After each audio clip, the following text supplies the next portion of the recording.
Hello friends, ഞാൻ ഈ മതിലിൻ്റെ ഇരുവശത്തായിട്ട് സെറ്റ് ചെയ്തിരിക്കുന്ന ചെടികൾ നിങ്ങളെ കാണിക്കാമെന്ന് വിചാരിച്ചു. ഇത് തൂജ പ്ലാന്റാണ്. നമുക്ക് ചട്ടിയിൽ വെക്കാവുന്ന ഒരു പ്ലാന്റ് തന്നെയാണ്. അതുപോലെ ചൈനീസ് കോട്ടൺ പ്ലാന്റാണത്. ഇതിൻ്റെ അടിഭാഗം കണ്ടോ, നല്ല ഭംഗിയാണ് കാണാൻ. തൊട്ടടുത്ത് തന്നെ സ്പൈഡർ പ്ലാന്റും വെച്ചിട്ടുണ്ട്.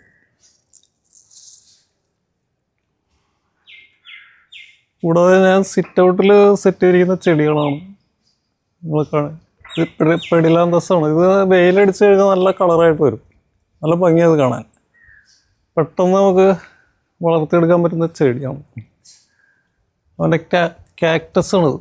കാക്ടസ് ഞാൻ തൂണിലേക്ക് ഇങ്ങനെ കയറ്റി കൊടുത്തിരിക്കുകയാണ്, ചട്ടിയിലാണ് വെച്ചിരിക്കണം.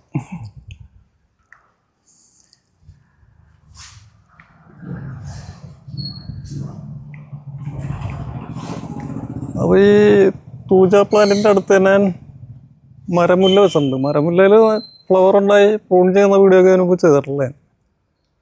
ആന്തൂറിയത്തിൽ 2 ഫ്ലവർ ഉണ്ടായിട്ടുണ്ട്. അത് ഈ മതിലിൻ്റെ മുകളിൽ തന്നെ വെച്ചിരിക്കുന്നു. ഒരു 4 ചട്ടി ഒരു സൈഡിൽ വെച്ചിട്ടുണ്ട്.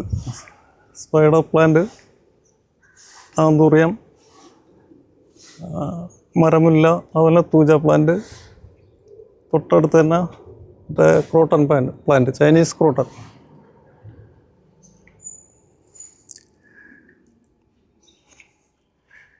ഇത് ക്രോട്ടൺ പ്ലാന്റ് ഇനത്തിൽപ്പെട്ട ചെടിയാണ്. അതുപോലെ തന്നെ ഇത് അതിൻ്റെ വേറൊരു വെറൈറ്റിയാണ് ക്രോട്ടൺ പ്ലാന്റ്.